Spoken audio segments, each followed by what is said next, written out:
Hello students, मेरा नाम है Rajesh Chamola, teacher science ICT virtual classes Dehradun.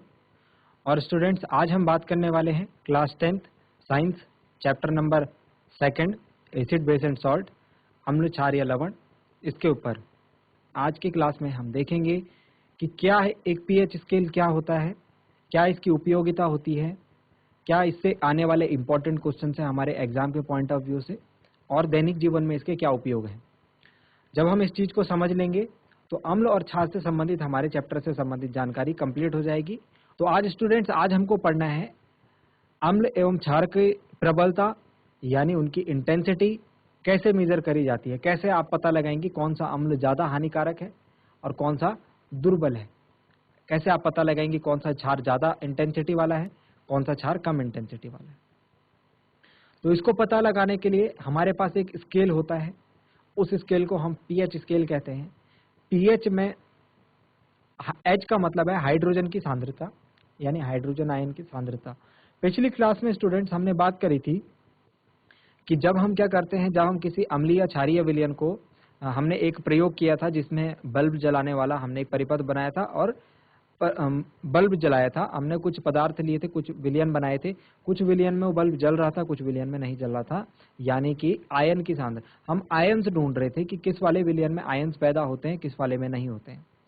ये आयन्स हाइड्रोजन आयन्स होते हैं और हाइड्रोजन आयन्स वापस मिल करके जल के साथ मिल करके H3O, क्योंकि हाइड्रोजन आयन रुक नहीं सकता ज्यादा देर तक, स्थिर नहीं रह सकता, तो H3O यानी हाइड्रोजन H3O पॉजिटिव यानी हाइड्रोनियम आयन वो बना लेता है।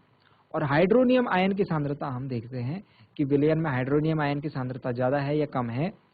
इस आधार पर हम कहते हैं विलयन अम्ल है तो प्रबल अम्ल हो सकता है या दुर्बल अम्ल हो सकता है। यदि क्षार है तो दुर्बल क्षार हो सकता है, प्रबल क्षार हो सकता है। यदि अम्ल भी नहीं है और क्षार भी नहीं है तो हम कह सकते हैं विलयन उदासीन है। जल जो है शुद्ध जल, इसे उदासीन विलयन माना जाता है, यानी कि ये अम्ल भी नहीं है, क्षार भी नहीं है। ठीक है। और इससे संबंधित पीएच स्केल से संबंधित कुछ इंपॉर्टेंट बातों को, ये एक यूनिवर्सल इंडिकेटर है। हमने सूचक पढ़े हैं, सूचक हमें बताते हैं कि कौन से पदार्थ अम्लीय है, कौन से पदार्थ क्षारीय है, मतलब कि बेसिकली हमें विलयनों की प्रकृति बताता है, नेचर ऑफ द सॉल्यूशंस, ये हम पता लगाते हैं इंडिकेटर से, यानी सूचक से, है ना स्टूडेंट्स। तो आज की क्लास में हम देखेंगे कि जो यूनिवर्सल इंडिकेटर है पीएच स्केल, ये किस प्रकार से पता लगाने में हमारी हेल्प कर पाएगा, हमारी मदद कर पाएगा कि कोई विलयन कितना अम्लीय है और कितना क्षारीय है, या फिर वो उदासीन है या नहीं है। आज की क्लास को स्टार्ट करते हैं ज्यादा डिले ना करते हुए। हम चलते हैं स्मार्ट बोर्ड स्क्रीन पर। जब हमने क्लास डिस्कस करी थी तो अम्लों में हमने बताया था कि H+ आयन उपस्थित होते हैं, हाइड्रोजन आयन उपस्थित होते हैं, जबकि जो क्षार होते हैं उनमें OH नेगेटिव आयन्स आपको दिखेंगे। OH माइनस मतलब हाइड्रोक्साइड आयन उसमें उपस्थित होते हैं। आज हम देखेंगे कि यदि अम्ल जो है प्रबल अम्ल भी हो सकता है, दुर्बल अम्ल भी हो सकता है। इसी प्रकार जो क्षार होगा वो प्रबल क्षार भी हो सकता है और दुर्बल क्षार भी हो सकता है, स्ट्रॉन्ग और weak, strong acid, weak acid, strong base, weak base. कैसे हम डिसाइड करेंगे कि कौन सा अम्ल प्रबल है, कौन सा दुर्बल है? तो सीधी सीधी बात है, जहां हाइड्रोजन आयन की सांद्रता अधिक होगी, जिस विलयन में हाइड्रोजन आयन्स ज्यादा होंगे वो होगा प्रबल अम्ल, और जहां हाइड्रोजन आयन की सांद्रता कम होगी वो होगा दुर्बल अम्ल। इसी प्रकार प्रबल क्षार क्या होंगे? जहां OH- आयन्स यानी हाइड्रोक्साइड आयन्स भी हम इनको बोलते हैं, इनकी सांद्रता जहां अधिक होगी वो होंगे प्रबल क्षार, और जहां OH- आयन्स की सांद्रता कम होगी वो होंगे दुर्बल क्षार। तो हमने पता लगाया कि इस प्रकार से हम विलयनों की प्रबलता और दुर्बलता का पता लगा सकते हैं। तो पीएच स्केल क्या है, हम इसको ऐसे समझ सकते हैं, यह एक सूचक है, इंडिकेटर की भांति कार्य करता है। जो इस बात का पता लगाएगा कि कोई विलयन कितना ही उसमें प्रबलता है उसकी प्रकृति की और कितनी ही उसमें दुर्बलता है। फॉर एग्जाम्पल यदि हम कह रहे हैं वो अम्लीय है तो कितना वो अम्लीय है, और यदि हम कह रहे हैं वो क्षार है तो कितना वो क्षारीय है ना, उसकी प्रबलता या दुर्बलता कितनी है। यहाँ एक सूचक है जो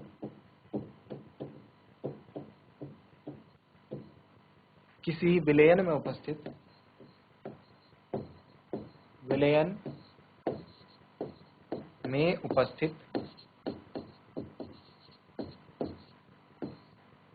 हाइड्रोजन आयंस की सांद्रता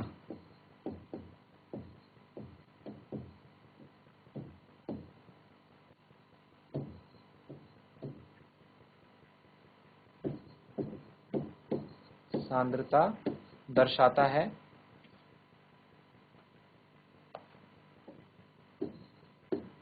इस स्केल को हम पीएच स्केल कहते हैं। ओके, तो ये इसमें आपको बेसिक बात पता होनी चाहिए। इसमें हम जो है विभिन्न रंगों के, जो इसमें विभिन्न कलर आते हैं, कलर के बेसिस पर विभिन्न रंग जो है एच आयंस की सांद्रता को प्रदर्शित करते हैं।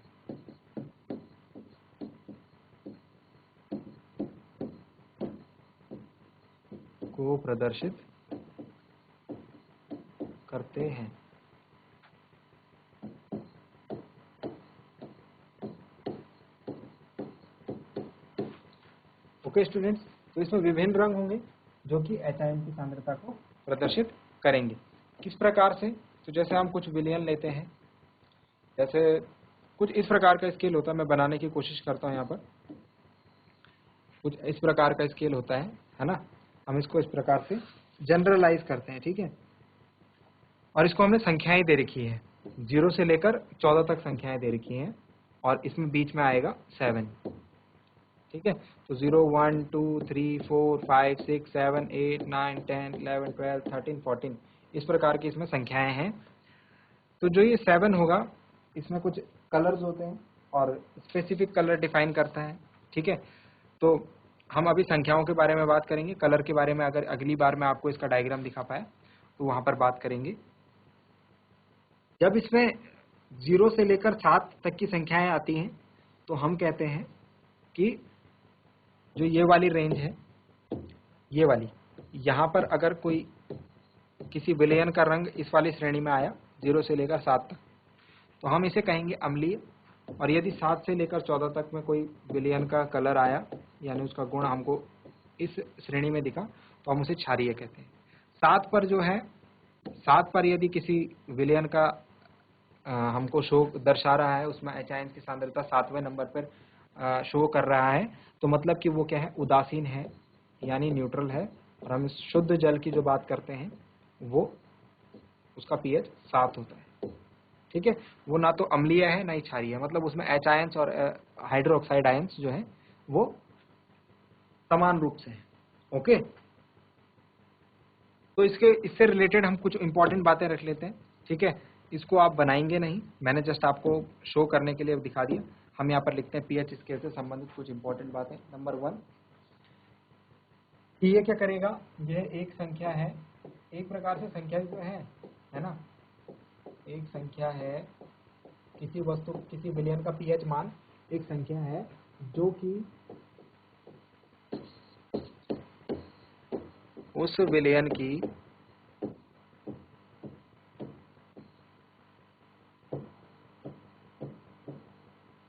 अम्लीयता, उस विलयन की अम्लीयता या क्षारीयता, ठीक है, को दर्शाता है।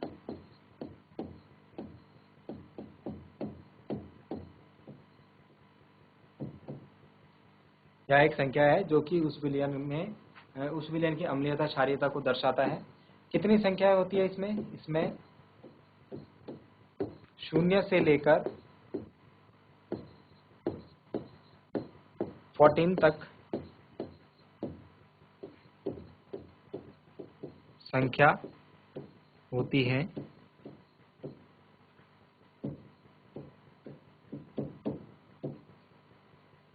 जीरो से 7 तक की जो संख्याएं हैं, 0 से 7 तक की संख्याएं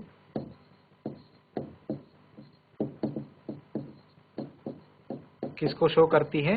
अम्लीयता को प्रदर्शित करती है, विलयन की अम्लीयता को प्रदर्शित करती है। 7 से 14 तक का पीएच मान यदि आता है तो वो विलयन की बेसिसिटी यानी क्षारीयता को प्रदर्शित करती है, शो करती है। यदि विलयन की पीएच संख्या 7 आ जाती है तो इसका मतलब उदासीन विलयन है। ओके, जो कि शुद्ध जल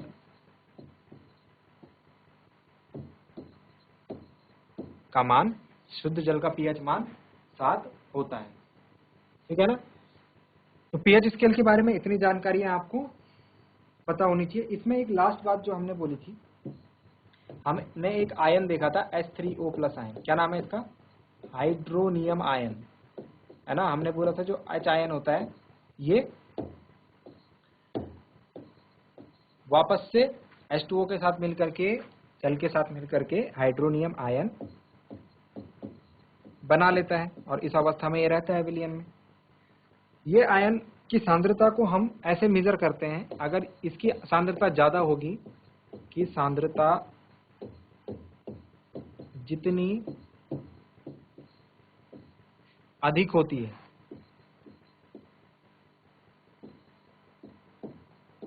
उससे हमको ये अंदाजा लगेगा, मतलब अच्छा जो हाइड्रोनियम आयन है की सांद्रता जितनी अधिक होगी हम बोलेंगे उसकी सांद्रता उतनी क्या है? कम है।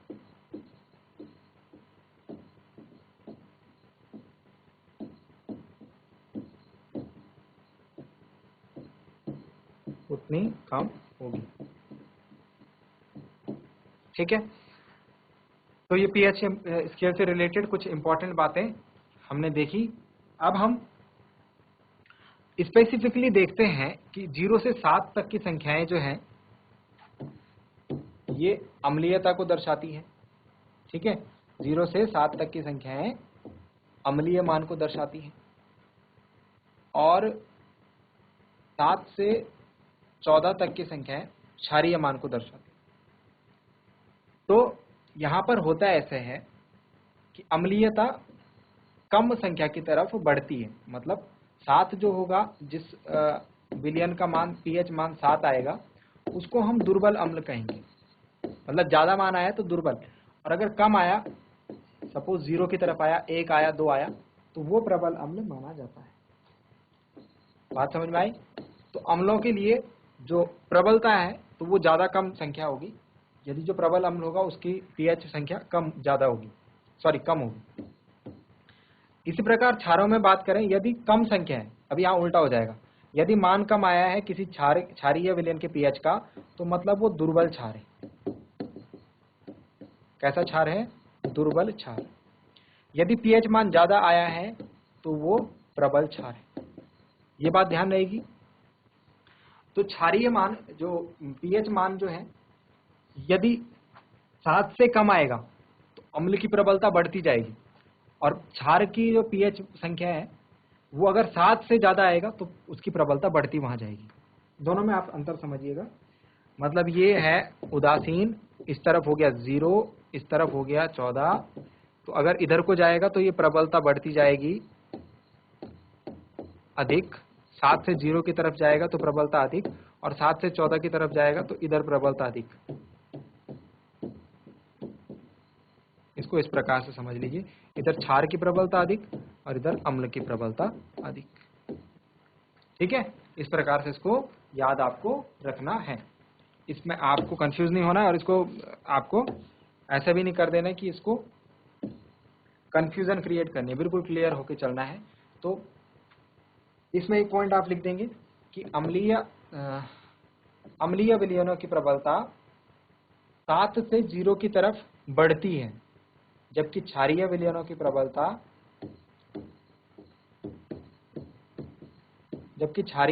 प्रबलता 7 से 14 की तरफ बढ़ती है।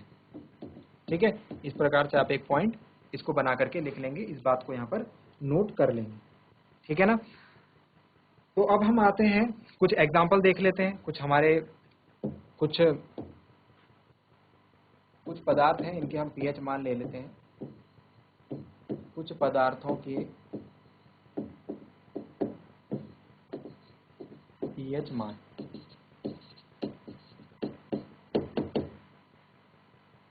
तो नंबर 1 पे हम लिखते हैं एक अम्ल होता है जठर रस, इसका पीएच मान होता है 1 पॉइंट के आसपास, 1.2। ठीक है। इसके बाद एक दूसरा प्रकार का अम्ल है जो कि है सिट्रिक एसिड, यानी नींबू का रस। नींबू के अंदर कौन सा अम्ल उपस्थित होता है? Citric acid. ओके, ये भी हम देखेंगे कि हमारे जो खाने पीने की चीज है उनके अंदर कौन कौन से अम्ल उपस्थित होते हैं। सिट्रिक अम्ल का जो पीएच मान होता है वो होता है लगभग 2 के आसपास, 2.2। इसके बाद नंबर 3 पे शुद्ध जल का मैंने आपको बताया है कि पीएच मान होता है 7। उसके बाद हम देखेंगे कुछ रक्त, आपका ब्लड की पीएच वैल्यू होती है 7.4 के आसपास। एक पदार्थ होता है मिल्क ऑफ मैग्नीशिया, ये एक क्षार है और इसकी वैल्यू होती है मिल्क ऑफ मैग्नीशियम हाइड्रोक्साइड, इसकी वैल्यू होती है 10 के आसपास। ओके, 10। और एक लास्ट हम देख लेते हैं एक प्रबल क्षार को, जो कि है सोडियम हाइड्रोक्साइड, NaOH।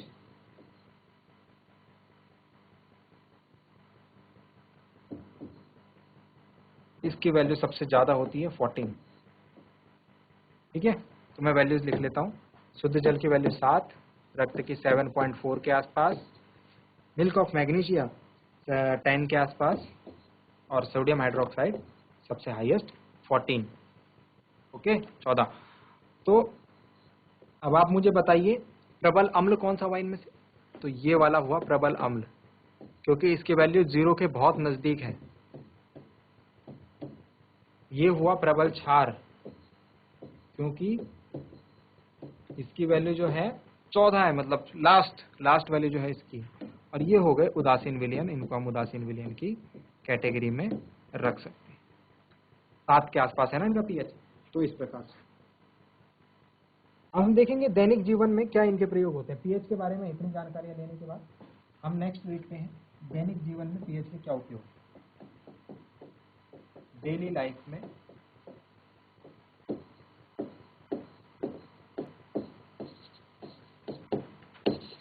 पीएच के उपयोग। कहाँ कहाँ हम डेली लाइफ में पीएच को देख पा रहे हैं?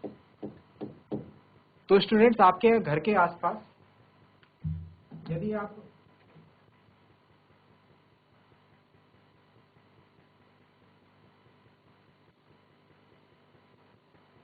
यदि आप बगीचे वगैरह में जाते होंगे, यदि आपको खेती बाड़ी का शौक होगा, तो आपने वहाँ देखा होगा कि मिट्टी जो होती है, कई बार मिट्टी में जो है फसल हो जाती है ना, पेड़ पौधे हो पाते हैं, लेकिन कई बार नहीं हो पाते।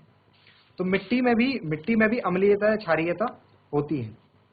ठीक है, तो किसी स्पेसिफिक पौधे के लिए किसी स्पेसिफिक हमको फसल करनी है, उसके लिए जो मिट्टी का पीएच है वो स्पेसिफिक होना चाहिए। तो इसका नंबर 1 जो यूटिलाइज है वो बगीचे की मिट्टी जो है खेती बाड़ी के लिए या फिर फसल के लिए, वो वहां पर उसका पीएच जो है एक फिक्स होना चाहिए, ताकि हमको कोई फसल जो है हम अम्लीय, यदि मिट्टी का मान अम्लीय हो मिट्टी का पीएच अम्लीय हो तो वहाँ पर वो फसल होती है। कोई कोई फसल ऐसी होती है जहाँ पर मिट्टी का जो पीएच है वो क्षारीय हो। तो आपको ये पता करके लाना है कि यदि आपके घर की मिट्टी है उसका मान अम्लीय है, उसका पीएच मान अम्लीय है, क्षारीय है, वहाँ पर कैसे पौधे उगते हैं उनके आधार पर। और यदि कोई आप किसी जगह की मिट्टी क्षारीय है और मुझे उसको अम्लीय बनाना है तो मुझे उसके लिए क्या करना पड़ेगा, यदि अम्लीय है तो उसे क्षारीय बनाने के लिए क्या करना पड़ेगा, ये आपका होमवर्क है। इस चीज़ पर आप थोड़ा रिसर्च करेंगे। एक शब्द होता है स्टूडेंट्स अम्लीय वर्षा। अम्लीय वर्षा क्या होता है, हमारे आसपास के वातावरण में, आपको पता है वाटर साइकिल में ये हमारे पृथ्वी पर पानी है बहुत सारा, ये पानी जब सूर्य की किरणों से गर्म होता है तो इसकी भाप बनती है, ये भाप उड़ करके ऊपर जाती है वातावरण में और वहाँ बादल बनते हैं और ये बादल से फिर क्या होती है, वर्षा होती है। ये वाटर साइकिल है। लेकिन हमारे वातावरण में इसके अलावा कुछ गैसेस भी हैं, है ना, हानिकारक गैसेस, जैसे सल्फर डाइऑक्साइड हो गई, है ना, इस प्रकार की गैसें जो कि अदर सोर्सेज से आ रही है। तो ये गैसेस भी क्या होती हैं, ऊपर जाकर के बादलों में मिल जाती हैं। उस अवस्था में वर्षा जल के जो पीएच मान है वो कम हो जाता है, यानी 5.6 से कम हो जाता है। और 5.6 से कम हो जाएगा तो कैसी वर्षा होगी, अम्लीय, क्योंकि 5.6 पीएच हमको पता है 0 से 7 के बीच में रहता है, तो वो अम्लीय विलयन होता है। तो पीएच जो है 5.6 से कम हो जाता है, इस केस में हम बोलते हैं अम्लीय वर्षा। अम्लीय वर्षा के नुकसान क्या है कि जो मछलियां हैं, जल में रहने वाली मछलियां हैं, ये मर जाती हैं, जो ऊंचे जल में रहती हैं, छिछले जल में, ठीक है। और जो हमारे घर हैं, उनकी दीवार हैं, वो खराब हो जाती हैं, ठीक है। बहुत सारे इसके डिसएडवांटेजेस हैं। तो ये अम्लीय वर्षा इस प्रकार से होती है।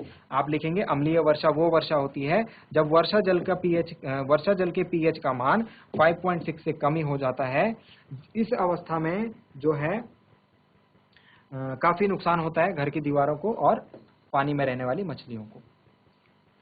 ठीक है स्टूडेंट्स, इसके बाद जो नेक्स्ट है, इसमें हमारा जो शरीर है, आपको एक बात ध्यान देनी है, हमारे शरीर का जो पीएच है, ह्यूमन बॉडी, हमारे शरीर का पीएच है, कितने से कितने पीएच होते हैं हमारे शरीर की जो वैल्यू है, पीएच वैल्यू, वो है 7.0 से 7.8 तक। ये है रेंज है हमारे शरीर के पीएच की, ठीक है। हमारे शरीर का पीएच मान जो है इतनी वैल्यू है उसकी, ठीक है। तो जीवित रहने के लिए इतना जो है, इतने रेंज में हमको रहना होगा। इसके बाद नेक्स्ट दैनिक जीवन में इसका नेक्स्ट उपयोग यदि देखें तो हमारे पाचन तंत्र, नेक्स्ट जो बहुत इंपॉर्टेंट उपयोग है वह है हमारे डाइजेस्टिव सिस्टम, यानी पाचन तंत्र। तो पाचन तंत्र का जो पीएच है वो होना चाहिए, आपने देखा होगा हमारे पाचन तंत्र में एक प्रोसेस ऐसी आती है कि हमारे पेट में, हमें पता है, एक अम्ल है हाइड्रोक्लोरिक अम्ल। इसका संश्लेषण हमारे पेट में होता है, मतलब ये हमारे पेट में बनता है। और यदि मैं आपको बताऊं एक बात स्टूडेंट्स, कि ये एक प्रबल अम्ल है, का संश्लेषण पेट में होता है और ये एक प्रबल अम्ल है, यानी ये हमारे लिए हानिकारक है। तो आप बता सकते हैं कि ऐसा क्या है कि ये एक प्रबल अम्ल है, इसका बनना भी हमारे पेट में ही बन रहा है, उसके बावजूद भी हमारे पेट को कोई हानि या कोई नुकसान नहीं पहुंचा रहा है। इसके बारे में हम आगे डिस्कस करेंगे अपनी अगली क्लास में, क्योंकि आज का समय हो चुका है समाप्त, और हम इससे रिलेटेड और भी इम्पोर्टेंट और भी इंटरेस्टिंग बातों को अगली क्लास में कवर अप करेंगे। हम मिलते हैं अगली क्लास में एक नए टॉपिक के साथ। तब तक के लिए आप इसको रिवाइज कीजिएगा। रिवाइज करने के लिए आपको प्लेटफॉर्म पता है कि डीडी उत्तराखंड के यूट्यूब चैनल पर जाकर के आपको सारी क्लासेस मिल जाएंगी। बहुत बहुत धन्यवाद।